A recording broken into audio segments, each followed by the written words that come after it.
대전망.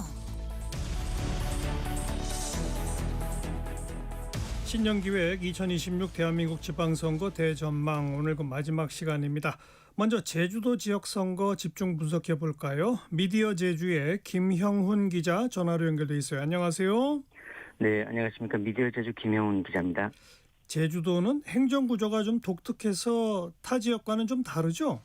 네, 그렇습니다. 제주는 20년 전 특별자치도가 됐는데요. 그때 기초자치단체 시군과 시군의회가 사라진 단일광역 체제거든요. 맞아요. 현재, 예, 그렇죠. 제주시와 서귀포시가 이제 행정시여서 시장을 도지사가 이제 직접 임명하는데, 그러다 보니까 도지사의 이제 모든 이제 고난이 쏠리는 제왕적 도지사 논란이 끊이지 않고 주민들이 직접 참여가 이제 제한된다는 아쉬움이 굉장히 큽니다. 네. 그동안 제주는 민주당 쪽 강세가 뚜렷했었죠? 네, 맞습니다. 이 민주당이 강세인 건 분명한데 국회의원을 뽑는 총선하고 도지사 뽑는 지방선거는 좀 다릅니다. 이 총선인 경우에 2004년 17대부터 지난 21대까지 제주 3개 선거구를 모두 이제 민주당이 차지를 했거든요. 예. 여기는 늘 항상 제주 4.3이 따라다니는데 이 보수 진영에서 이제 4.3 관련 발언하면서 이 도민들을 자극하다 보니까 민주당 후보로 이제 쏠리는 경향이 있었고요. 예. 근데 도지사 선거는 민주당 내 분열이나 무소속 출마 여부에 따라서 결과가 굉장히 요동치고 있습니다. 제주도가 특별자치도가 되고 나서 모두 4차례 지방선거가 치러졌는데 여기서 무소속 후보가 이제 2번이나 이제 당선됐고요. 국민의힘 전신인 새누리당 후보가 1번, 민주당 후보가 각각 이제 1차례 당선됐습니다. 무소속이 2번이나 당선됐다. 참 큰 변수네요. 그렇죠. 네. 이게 그러니까 유력 인사가 만일 무소속으로 출마하게 되면은 상황이 완전히 이제 뒤바뀌거든요. 그러니까요. 그러다 보니까 보수 진영, 민주당, 그리고 무소속 후보가 이제 3파전이 이제 벌어지는데, 그러다 보니까 민주당이 강세인 것 같아도 결과는 예측할 수가 없습니다. 예. 이번 도지사 선거 앞두고 지금 제주를 뜨겁게 달구는 핵심 현안은 뭡니까? 아무래도 제2공항을 들 수 있는데, 최근에 굉장히 흥미로운 데이터가 하나 나온 게 있습니다. 이 지난해 제주공항 이용객이 2,952만 명으로 집계됐는데, 10년 전에 제주공항 계획 당시 예측은 몇 명이냐면은 3,940만 명입니다. 네, 그러니까 1,000만 명이나 이제 지난해 적게 예측 나왔는데. 그러네요. 네, 그렇죠. 그러다 보니까 시민단체는 수요 부풀리기 아니냐, 그러면서 제2공항 이제 백지화를 요구하고 있고, 국토부는 그냥 절차대로 이제 추진한다는 계획이어서 이제 갈등이 골이 깊어지고 있습니다. 제2공항 말고 또 다른 이슈는 뭡니까? 앞서 이제 행정체제 개편을 들 수가 있는데, 이게 기초자치단체 부활 문제하고 이제 연결되는데, 오영훈 지사가 이번 민선 8기 출범할 때, 이 문제를 굉장히 강력하게 이제 밀어붙였거든요. 그런데 정부 협의하고 행정구역 조정 문제가 제대로 잘 안 되면서, 결국 지사 임기 중에는 도입 어렵다고 이제 한 발 이제 물러서 있습니다. 네. 그렇지만은 이제 또 지방선거가 열리기 때문에 어쨌든 도민의 자기 결정권을 찾아야 한다는 목소리가 굉장히 제주 사회에서 큽니다. 이게 이제 다시 이제 부상될 전망이고, 지사 후보들이 이 문제를 어떻게 풀어내느냐가 이제 도민들의 이제 표심을 흔들 핵심으로 보입니다. 후보 인물 구도는 어떻게 짜여지고 있어요? 지금 오영훈 지사가 재선에 이제 도전할 거고요. 그런데 민주당 내부가 더 이제 본선보다는 이제 굉장히 치열합니다. 특히 문대린 국회의원하고 송재우 전 의원이 오지사에 맞서서 지금 선거연대를 이제 공식화했거든요. 그리고 서귀포시를 기반으로 한 위성권 의원도 조만간 이제 출마 이제 계획 중이고요. 그러다 보니까 민주당 내에서 원팀이 될지, 아니면 앞서 이제 거론한 후보 가운데 또 한 명이 이제 무소속으로 나오게 되면 상황이 완전히 바뀔 수가 있습니다. 그 후보군 관련된 여론조사 나온 건 없나요? 지난해 KBS 제주에서 한 차례 했는데, 이거는 지금 지방선거에 도전하지 않은 김한규 의원이 포함되어 있어가지고 활용하고 있기는 힘들고요. 제주도 내 언론사별로 설 연휴를 앞두고, 여론조사를 이제 실시할 계획입니다. 저희 미디어 제주를 포함해서 4차례 이제 서로 다른 여론조사 결과가 6월 초부터 진행됩니다. 알겠습니다. 네. 미디어 제주의 김영훈 기자 고맙습니다. 네, 고맙습니다. 이어서 고재일 시사평론가 또 연결해서 제주 선거 관련 이슈 더욱 좀 심층적으로 짚어보겠습니다. 고재일 평론가 안녕하세요. 네, 안녕하십니까? 네, 제주도 정치권 이슈 어떤 게 가장 주목받습니까? 네, 이슈를 지금 물어보셨습니다. 보통 정책이나 현안 먼저 떠올리시겠습니다만은 민심이 가장 뜨겁게 반응하는 건 누가 나올 건가 하는 인물들의 출마 여부 자체다라고 이렇게 볼 수 있을 것 같습니다. 예. 아무래도 제주는 뭐 여당, 야당보다는 괜당이다 이런 표현 아마 한 번은 들어보셨을 텐데요. 정당 지지율보다는 후보 개인의 무게감 그리고 그들이 살아온 궤적이 선거판을 흔드는 힘이 훨씬 크기 때문입니다. 제2공항이나 행정체제 개편, 아까 방금 소개를 해드렸는데요. 이런 굵직한 현안들도 결국 누가 이 문제를 해결할 적임자인가라는 인물론으로 귀결이 되는데요. 특히 지역 정가는 설 연휴를 앞두고 오늘부터 진행될 도내 언론사들의 각종 여론조사 결과에 지금 촉각을 곤두세우는 모습입니다. 네. 이번 조사 같은 경우에는 이번 지방선거 국면의 첫 지표라는 상징성이 워낙 커서 지역 언론사들끼리도 지금 발표 시기를 저울질하면서 치열한 눈치 싸움을 벌이고 있는데요. 재선 가도에 나선 오영훈 지사의 수성 여부 그리고 이에 도전하는 문대림 국회의원과 위성권 국회의원, 송재호 전 국회의원 등 민주당 주자들의 지지율 스펙트럼이 어떻게 나타날지 관심입니다.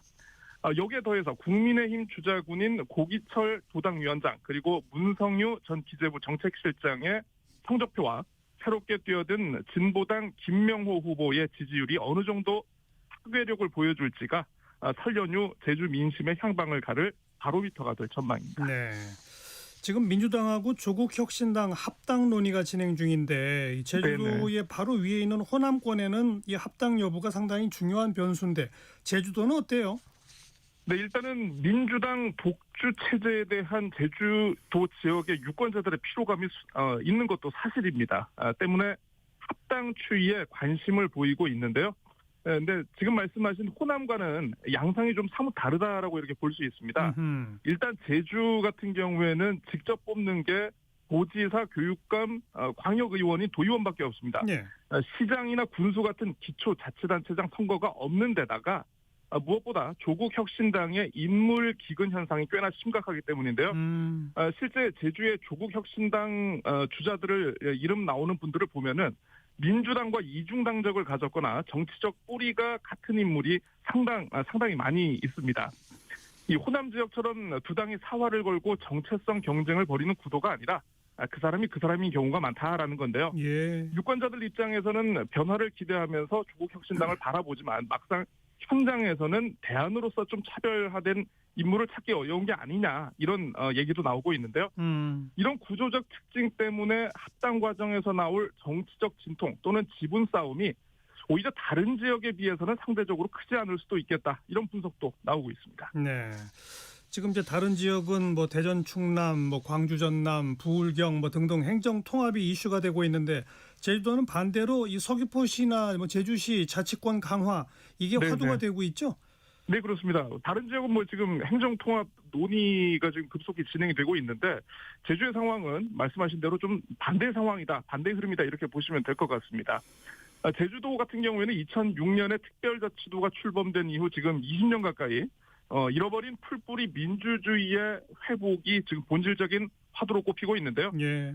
도민들이 시장과 시의원을 직접 뽑지 못하는 구조 속에서 행정 서비스에 거리감을 느껴왔고 이에 대한 주민자치에 대한 갈등이 있어 왔습니다.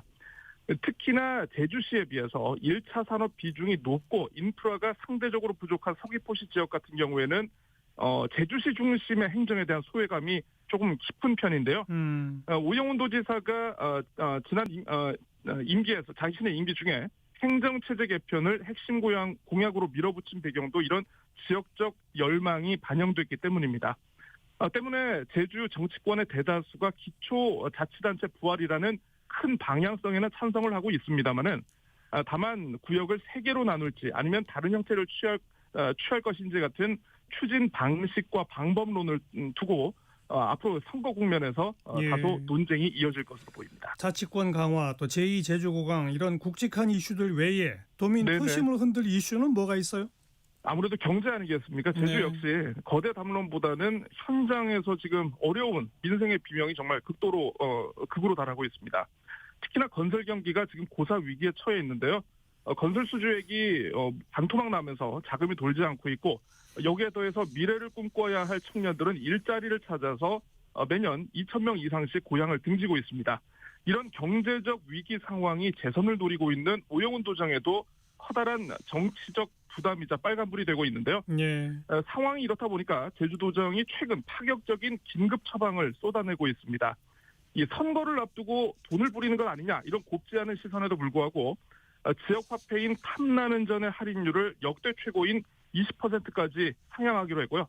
침체된 건설업계를 위해서는 대규모 공공 리모델링 사업 카드를 꺼내들기로 했습니다. 이런 도정의 긴급 대책이 어떻게 받아들일지에 대해서 따라서 앞으로 선거 표심이 요동칠 것으로 보입니다. 네. 2월 3일부터 예비 후보자들이 등록하게 되는데 제주도에서는 국회의원 보궐선거 가능성은 없나요? 일단 좀 지켜봐야 될 것 같은데요. 오늘 민주당 제주시갑 상무위원회가 개최가 됩니다. 여기서 이제 지역위원장 사퇴권을 처리하기로 했다, 이렇게 지금 확인이 되고 있는데요. 문대림 국회의원이 도지사 출마를 위해서 배수진을 치는 것 아니냐, 이렇게 볼 수가 있을 것 같습니다. 위성곤 국회의원 같은 경우에는 아주 좀 신중하게 경선판을 살피고 있는 상황인데요. 이런 면에서 좀 밀도 면에서 차이가 느껴지는 대목이기도 합니다. 아무래도 문 의원의 사퇴 절차가 공식화되면 자연스럽게 제주시가 보궐선거 가능성도 수면 위로 급부상할 전망인데요. 도지사 선거라는 거대한 태풍이 현재 지역의 모든 정치 이슈를 빨아들이고 있는 만큼 보궐선거의 구체적인 후보군은 여전히 안개 속에 가려져 있습니다. 예비 후보 등록 초기에는 도지사 후보들 간의 기싸움이 치열하게 전개되다가 확실하게 경선 윤곽이 드러나는 시점에 이르게 되면은 국회의원 보궐선거 대진표도 뭔가 윤곽이 드러나지 않을까 싶습니다. 예. 제주도 교육감 선거도 궁금한데 지금 제주도의 교육 관련 화두는 뭡니까? 네, 이번 제주도 교육감 선거의 가장 강력한 변수를 꼽자면요. 전국에서 그동안 제주에서만 유일하게 운영되어 왔던 교육의원 제도가 이번을 끝으로 일몰돼서 폐지된다라는 점입니다. 이게 20년 가까이 이어왔던 제도인데요. 이에 따라서 현직 교육위원 5명 가운데 3명이 현재 교육감 도전을 저울질하고 있는 상황입니다. 과거에 비해서 굉장히 후보군이 크게 늘어났다라고 볼 수 있는데요. 결국 교육감 선거 역시 앞으로 진행 상황에 따라서 단일화 또는 합종연횡이 결과를 가를 핵심 열쇠가 아니냐, 이렇게 보고 있습니다. 예.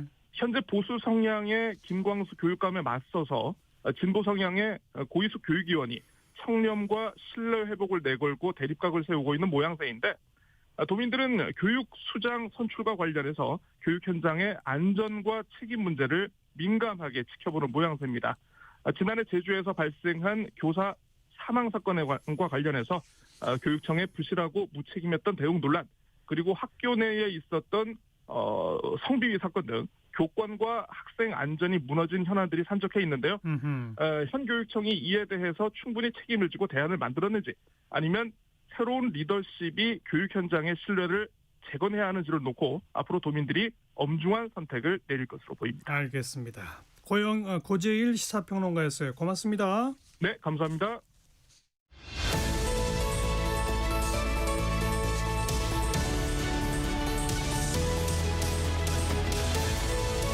KBS 1라디오 정관용의 시사본부 신년기획 2026 대한민국 지방선거 대전망.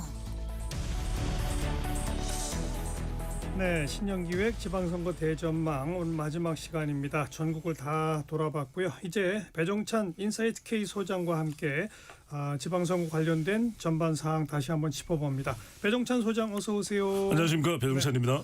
그런데 지금 지방선거 관련해서 선거구 획정이 안 됐다는 얘기가 나오는데 이게 무슨 말이에요? 그러니까요. 이게 왜 그러냐면 여러 가지 이유가 있습니다. 이제 정개특위 정치개혁특별위원회에서 선관위로부터 보고를 받았는데 관련된 이슈들이 한두 가지가 아닌데 이게 이제 예비 후보자 등록이 시작되는 2월 19일까지 가능하겠냐. 그렇기 때문에 더 지체될 수밖에 없는데 우선적으로는 예비 후보자 등록이 시작되는 건 2월 3일 아닌가요? 그렇습니다. 2월 그죠? 3일인데도 불구하고 그건 이제 뭐 도지사니까 그건 뭐 크게 변할 건 없다고 보고요. 근데 이제 문제는 지방 이제 의원들 그렇죠. 선거구죠. 지방 의원들 같은 경우에는 선거구가 매우 이제 중요할 수밖에 없거든요. 그게 헌재에서 위헌 판단이 나갖고 그렇습니다. 바꾸라고 한 거 아닙니까? 뭐 불합치인데 이제 그게 이른바 뭐 기초 의원들의 경우에도 군 지역이나 또는 이제 기초자치단체 내에서의 숫자가 이제 조정이 필요한 것이고 예. 또 이제 도나 광역시 단위로도 그 세부 지역에서 몇 명을 선출하느냐 그건데 이제 그 기준 밑으로 하달이 되더라도 그래도 적어도 한 명은 뭐 뽑아야 된다 뭐 이런 게 있는데 이게 이제 조정이 됩니다. 네. 왜냐하면 상한선 하한선에 이 부합이 되지 않기 때문에 그러니까요. 어떤 경우에는 그 작은 지역 같은 경우에는 합해서 한 명을 뽑아야 될 수도 있는 것이거든요. 그 부분들을 빨리 결정을 해야 되는데 그게 결정하기가 어려운 것도 있고 또 하나는 뭐가 또 고민일 수밖에 없냐면 이게 지금 이제 행정 통합이 이제 강력하게 부각이 됐단 말이에요. 맞아요. 그러면은 이걸 어떻게 할지 허철훈 사무총장이 성관이 사무총장이 이제 관련된 내용을 설명했습니다만 이게 뭐 창원 같은 경우에는 마산, 창원, 진해가 통합되면서 그대로 승계한다라는 것도 있지만 지금 도단위는 숫자가 다르단 말이에요. 다르죠. 그러다 보니까 광주나 전남의 숫자를 어떻게 해야 될지 그러니까 이런 것들이 다 이 산재돼 있습니다. 그 외에도 지금 지구당 부활 부분도 논의가 돼야 되고 그다음에 할지 말지 그다음에 지금 외국인 영주권을 가지고 있는 사람들한테도 지방선거 투표권을 줘야 될지 말지 이게 다 논의가 돼야 되거든요. 예. 그러다 보니까 기한 내에 하기는 어려울 것 같아요. 이걸 결정하는 주체는 국회 정개특위인데 예. 지금 진도가 안 나가죠? 진도가 안 나가고 있어서 기한을 더 넘길 수밖에 없어. 그러면 예비 후보자 어떻게 하나 그들에게 좀 다른 특별하게 이 불이익이 가지 않도록 해야 된다는 이야기도 나오고 일단 정개특위 우리 항상 또 늦어졌지 않습니까? 이렇게 하다 보면 선거구 획정이에요. 그러다 예. 보니까 일단 정개특위 운영 기한이 6월 2일까지로 돼 있어요. 6월 3일이 투표일인데 본 투표일인데 그래서 계속 시간을 두면서 뭐 3월까지도 더 논의가 되지 않을까 싶습니다. 네. 이게 뭐 시도지사나 시장 구청장은 뭐 별로 상관이 없죠. 그냥 예. 그대로니까. 그러나 지방 의원을 지금 꿈꾸는 사람들은 자기가 어느 선거구에 어떻게 나가게 될지를 아직 모르니까 그러니까요. 선거운동 하기도 깝깝하고 뭐 할 수가 없습니다. 어느 지역을 가야 될지 모르잖아요. 그러니까요. 예. 당에서도 이걸 결정을 해야 되는데 이게 결정이 안 되면은 기준점을 잡을 수가 알겠습니다. 없으니까요. 네. 또 하나 중요한 제도가 공직선거법 개정으로 피선거권 연령 기준이 기존에 만 25세에서 만 18세로 하향 조정됐거든요. 네. 그러면 만 18세짜리 시장, 구청장, 뭐 군의원, 시의원 나올 수 있어요? 현실적으로는 쉽지 않죠. 왜냐하면 상징적 의미가 있는 거죠. 실제 이제 뭐 고등학교를 다니고 있을 가능성도 높고 이제 좀 빨리 초등학교 입학을 빨리 해서 이제 뭐 그런 경우에는 졸업을 하고 한번 기회를 가져볼 수도 있을 텐데 그렇다 하더라도 지금 우리가 왜냐하면 학교를 가는 연령대가 오히려 한두 살 늦어지거든요. 학부모들이 이제 학습 진도나 이런 것들을 신경 쓰기 때문에 또 하나가 뭐냐면 지나치게 고등학생이 이제 출마를 하는 경우에는 이게 정치적인 그 학교 현장에까지도 또 이제 영향을 받을 수가 있는데 예. 그런데 적어도 숫자가 많지는 않지만 한두 명 정도의 상징적이거든요. 그리고 당에서. 뭐 꼭 예. 만 18세가 아니더라도 대학생 20대 초반의 의원들은 나올 그렇죠. 가능성이 있죠. 그리고 25세에서 조정되는 거기 때문에 19세? 그럼 그러니까요. 20세? 이러면 이제 그러니까요. 최연소라는 의미가 부여될 수 있기 때문에 또 이제 만 18세인 경우에도 또 이제 이 학교 진학하고 다르게 이제 연령대가 있거든요. 이미 네. 이제 뭐 직업 전선에 뭐 진출한 경우도 있기 때문에 이런 경우에는 상징적으로 우리 젊은 세대들에게 이렇게 이 호소하는 그런 또 부합하는 정당이다. 그렇죠. 이걸 강조하기 때문에 지금 정당의 규모가 큰 양강 구도인 이 민주당과 네. 국민의힘에서 상징적으로라도 한 명 정도를 부각시키면서 그런 당의 이미지 대신 출마시킬 가능성이 출마시킬 있죠. 가능성이 열려 있을 것으로 보입니다. 네. 이번 지방선거의 최대 변수 가운데 하나는 행정통합이에요. 그렇습니다. 지금 광주, 전남, 대전, 충남, 대구, 경북, 뭐 부산, 울산, 경남 다 지금 논의 중이죠. 블랙홀이 될 수밖에 없는데 그게 이제 지금 선거 판세에도 영향을 줄 것이고 또는 이제 후보자 구도에도 영향을 줄 것이고 유권자들도 상당히 혼란스러울 수밖에 없는 것이 지금 이제 일단 추진 가능성이 상당히 열려 있고 높아진 곳을 보면은 대전 충남 통합, 이른바 대충 통합이라고 그럽니다. 대충 하겠다는 뜻이 아니고 대충 통합이고요. 그다음에 또 한 지역이 대구 경북 통합, 대경 통합. 또 하나가 이제 광주 전남 광전 통합이거든요. 그러니까 이게 되면 아까도 말씀드렸던 이 강역 단위의 강역 의원 정수 이 부분의 변화도 또 결정을 해야 되기 때문에 고민거리가 될 수밖에 없고 또 하나는 이렇게 통합되다 보면은 그러면은 대전시장과 그다음에 그러면 충남지사는 통합돼야 되는 건가? 그렇죠. 이 고민도 생길 수밖에 없거든요. 그렇죠. 같은 당 내에서도 또 하나가 이제 유권자들의 경우에도 혼란스러운 게 그럼 나는 광주 유권자인데 그러면 전남 지역의 이 출신의 후보자가 나왔을 때 나는 어떻게 해야 되느냐 이런 것도 상당히 고민이 될 수밖에 없거든요. 당연하죠. 그래서 이번 지방선거에 오히려 정치적인 기준이 아니라 무슨 내란 청산이다 또는 청산 광이다 아니라 오히려 행정 통합이 블랙홀이 될 수가 있어요. 예. 전체를 다 집어삼키는. 예. 왜냐하면은 지금 4년간 매년 5조 원씩 20조 원을 준다고 그랬잖아요. 지원을 한다고 그러거든요. 예. 그리고 또 이제 외국 기업이나 이런 이 공기관이 이전하는데도 많은 또 인센티브가 주어집니다. 그러다 보니까 살짝 이것과 거리가 먼 충북. 지금 충북은 지금 5극 3특에 특에도 들어가지 않거든요. 특은 제주, 그다음에 강원, 그리고 전북이거든요. 예. 그러니까 충북은 빠지니까 충북이는 어떻게 해야 돼? 또 이제 부산, 울산, 경남은 사실상 좀 통합이 좀 멀어진 상황이거든요. 그러니까 부산, 울산, 경남의 경우에는 우리 20조 원 못 받으면 우리는 어떻게 해? 이런 상황이 벌어질 수 있기 때문에 말 그대로 이번 지방선거에서는 다른 이슈보다는 과거에 우리가 2010년에 무상급식, 2014년에 세월호 등이 있었지만 이번의 경우에는 행정통합이 최대 이슈다. 네. 이런 이야기가 나오고 있습니다. 네.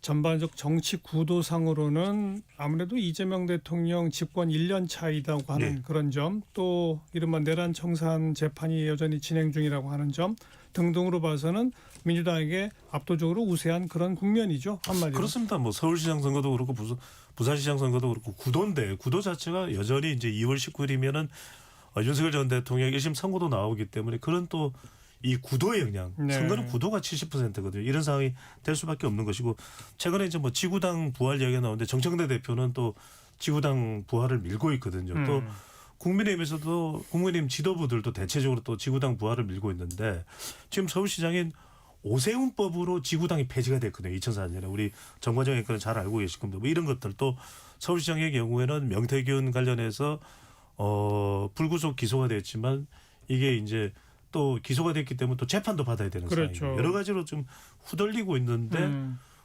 민주당의 경우에는 대통령의 이 마케팅 효과, 후광 효과, 할로 이펙트도 작동을 하고 있고 부산의 경우에도 지금 전재수 이 의원이 통일교 의혹에도 불구하고 각종 여론조사에서 저는 망라해서 설명드립니다. 예. 상당히 부각을 높아요. 네. 나타내고 있는 상황이거든요. 이러다 보니까 그런데 지금 국민의힘 집안 사정을 보면은 힘을 합해도 모자랄 판인데 한동훈 제명 같은 거. 그렇습니다. 뭉살헛죽이라고 뭉치면 살고 흩어지면 죽는다는 얘기를 하는데 한동훈 전 대표의 제명이 쉽게 또 가라앉을 것 같지가 않아요. 그러니까요. 이게 전체 유권자의 10명 중 1명이라 하더라도 국민에 미치는 이 영향 또 중도층이 유입되는 것이 차단되는 이런 네. 것들은 상당히 부담스러울 수밖에 없기 때문에 네. 앞으로 이 국민의힘 내부 사정도 상당히 지방선거의 전체적인 판세에 영향을 줄 것으로 보입니다. 서울구청장, 경기도의 그 시장 군수 상당수가 국민의힘이잖아요. 그렇습니다. 4년 전에 싹쓸이 했기 때문에. 2022년에요. 네. 근데 그 사람들 지금 그 당이 이런 식으로 뭐 두동강 나고 이러면은 도대체 우리 다 재선 포기하라는 얘기냐? 그러니까요. 반발 목소리가 터져 나오죠. 이거 비명이 나옵니다. 그러니까 장동혁 체제로 이거 선거 치를 수 있느냐 이런 거 아니에요? 맞습니다. 서울에도 이제 25개 구청장 중에서 17개가 이제 국민의힘 소속이거든요. 예, 그러다 예. 보니까 지금 뭐 광역단체장 정도는 이제 개인의 이 역량도 상당히 중요한데 기초의원, 광역의원도 그렇고 기초자치단체장 정도는 지지율이 중요합니다. 다 정당 지지도에 따라가죠. 지지율이 이 선거에 나서는 후보자들의 기초 체력이거든요. 네. 근데 이들에게는 비명이 나오는 거죠. 이런 소리가 나오고 있어요. 그러면 뭐 국민의힘 지도 체제가 그렇다고 바뀔 것 같지도 않고 예. 결국은 뭐 획기적 변화가 없는 한 지방선거는 뭐 민주당 압승 구도로 간다. 현재로서는 그렇게밖에 말할 수 없는 거 아닌가요? 판세는 상당히 그런 쪽으로 흘러가고 있는데 뭔가 국민의힘에서 8일 날 교섭단체 연설 때 장동혁 대표가 뭔가 획기적인 또 파격적인 그리고 또 한동훈 전 대표 제명에 따르는 당내 이 균열 수습할 수 있는 방안이 나오지 않는다면 어렵죠. 정관장의 그 말씀대로 어려운 지방선거 국면이 알겠습니다. 될 것으로 보입니다. 인사이트 K의 배종찬 소장이었어요. 고맙습니다. 감사합니다. 이선희의 아름다운 강산 잠깐 들으시고요. 1시에 다시 옵니다.